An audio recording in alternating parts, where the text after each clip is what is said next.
Hello everyone আপোনালোক সকলোকে foodies কিচেনলৈ পুনৰ স্বাগতম জনাইছো। আজি মই আপোনালোকৰ লগত এটা নতুন ৰেচিপি শেয়াৰ কৰিবলৈ গৈ আছো। আজিৰ ৰেচিপিটো হৈছে তিলৰ সৈতে ভাপত দিয়া কণী। তেন্তে বলক দেৰি নকৰি আজিৰ ৰেচিপিটো আৰম্ভ কৰো। এতিয়া আমি আৰম্ভ কৰো আজিৰ আমাৰ ডিশ ভাপত দিয়া কণীৰ সৈতে তিল। এই তিলখিনি মই তিয়াই থৈ দিছিলো অলপ টাইমৰ কাৰণে।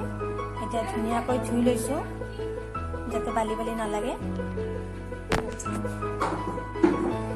এয়া কণী আমি এনেকৈ ভাঙি লৈছো। এতিয়া অকণমান নিমখ দিম, দি ভালদৰে কণীকেইটা কুটি ল'ম। এয়া কুটি লোৱা হ'ল। এয়া এটা ঢাকনি থকা টিফিন বাতি লৈছো আৰু ইয়াত অকণমান তেল দি লৈছো।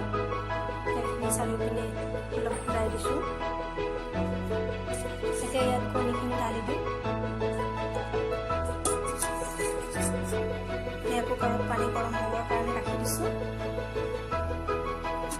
এতিয়া টিফিনটো ঢাকনিখন বন্ধ কৰি কেৰাহীটোত সোমাই দিম। কুকাৰটোত সোমাই দিম। টিফিনটো আধা ডুব যোৱাকৈ পানী দি কুকাৰৰ ঢাকনখন বন্ধ কৰি দিব এটা চিটি যোৱালৈকে। এতিয়া আমি তিলৰ পেষ্টখিনি ৰেডি কৰিম। ইয়াৰ কাৰণে পিঁয়াজ, ধনিয়া, আদা, নহৰু, জলকীয়া ৰেডি কৰি ৰাখিছোঁ। এই গোটেইখিনি এতিয়া একেলগে মিক্সিত সোমাই গুড়া কৰি ল'ম। এতিয়া গোটেইখিনি একেলগে মিক্সিত ভৰাই পেষ্ট বনাই ল'ম। পিঁয়াজ, জলকীয়া, নহৰু, আদা গোটেইখিনি একেলগে দি দিম। জলকীয়া বেছি খালে বেছিকৈ দিব পাৰে আৰু কমকৈ খালে এইটো নিজে আইডিয়া লগাই কমকৈ দিব পাৰে। আৰু পিঁয়াজটো অপশ্যনেল হয়, একেলগে দিলেও দিব পাৰে, নিদিলেও পিছত ফ্ৰাই কৰি ল'ব পাৰিব। পেষ্টখিনি যদি মিহি নহয় অকণমান পানী দি দিব, দি কিনে ভালদৰে পিচি ল'ব। এতিয়া পেষ্টখিনি আমি ওলাই ল'লোঁ।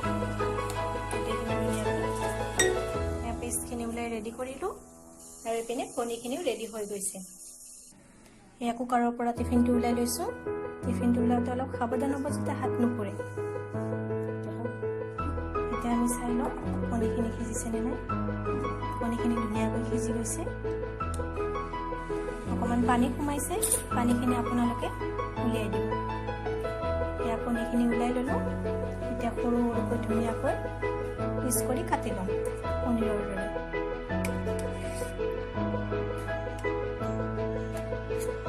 এয়া ধুনীয়াকৈ সৰু সৰুকৈ পিচ কৰিব লৈছোঁ। এয়া ধুনীয়াকৈ সৰু সৰু পিচ কৰি লৈছোঁ। আপোনালোকে এইটো ৰেচিপি পনীৰৰ লগতো বনাব পাৰে। আমি কণীখিনিত আগতে নিমখ দি লৈছোঁ।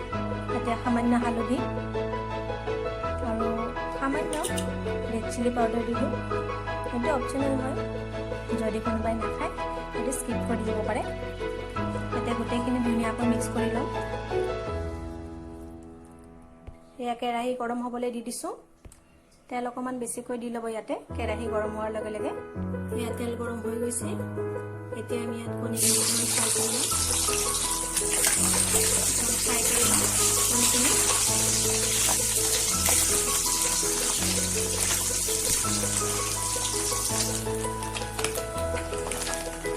কণীখিনি ধুনীয়াকৈ ফ্ৰাই হৈ গ'ল। এতিয়া আমি গোটেইখিনি তেলৰ পৰা উঠাই ৰাখি দিছোঁ। এতিয়া কাটা পেষ্টখিনি তাত দি দিছোঁ গৰম তেলত। অকণমান লৰাই দিব হালধীয়া হোৱালৈকে। পেষ্টখিনি অকণমান ভাজি লওঁ লৰাই লৰাই। এতিয়া ইয়াত দুটা মাহপাত, দুটা শুকান জলকীয়া দি দিব। পিঁয়াজৰ কালাৰটো অলপ গল্ডেন হোৱাৰ পিছত ইয়াত তিলৰ পেষ্টখিনি ঢালি দিব। এতিয়া ধুনীয়াকৈ পেষ্টখিনি মিক্স কৰি লওঁ পিঁয়াজৰ সৈতে।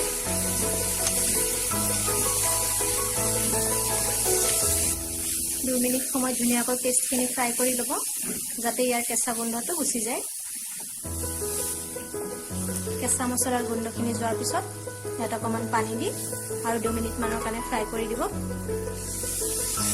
পানীখিনি দি অলপ ফ্ৰাই কৰি লওক 2 মিনিটমানৰ কাৰণে।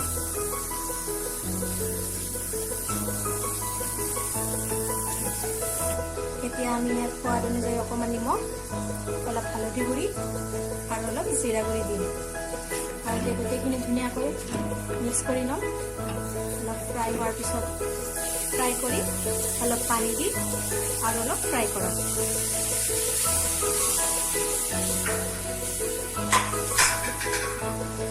এয়া চাওক, আমাৰ গ্ৰেভিখিনি ধুনীয়াকৈ ফ্ৰাই হৈ গৈছে।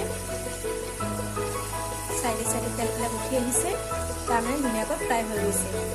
আপোনালোকে যদি গ্ৰেভি কৰি খাব বিচাৰে তেনেহ'লে এনেকৈ ৰাখি দিব পাৰে, আৰু যদি অলপ জোল খাব বিচাৰে তেনেহ'লে অকণমান পানী দি দিব পাৰে। পানীখিনি দি সোৱাদ অনুযায়ী অলপ নিমখ দি দিব আৰু অলপ সময় উতলিব দিব। গ্ৰেভিখিনি ধুনীয়াকৈ উতলাই ল'লোঁ। এতিয়া ইয়াত কণীখিনি দি দিম আৰু ধুনীয়াকৈ 2 মিনিটমানৰ কাৰণে উতল খাবলৈ ৰাখি দিম।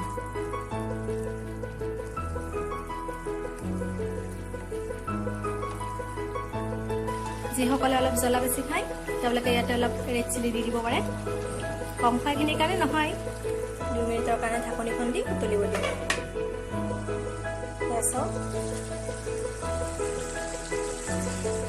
ৰেডি হৈ গৈছে আমাৰ তিলৰ সৈতে হাতত দিয়া কণী। ধুনীয়া গোন্ধ ওলাইছে। এতিয়া খোৱাহে কথা আৰু। গ্ৰেভিখিনি ৰেডি হৈ গ'ল। এতিয়া গেছটো অফ কৰি দিয়ক। আমি ধুনীয়াকৈ চাৰ্ভ কৰাৰ কাৰণে ৰেডি কৰি লৈছোঁ।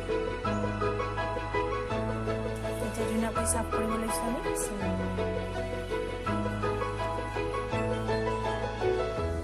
এয়া ধুনীয়াকৈ ৰেডি কৰি লৈ ল'লোঁ। এয়া চাওক, আজি আমাৰ খোৱা আহাৰ।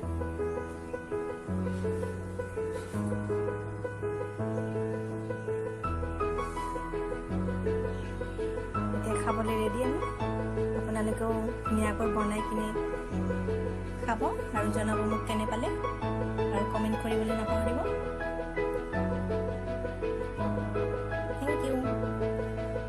ভাল লাগিলে লাইক, শ্বেয়াৰ আৰু ছাবস্ক্ৰাইব কৰিবলৈ নাপাহৰিব, লগতে কমেণ্ট কৰিব।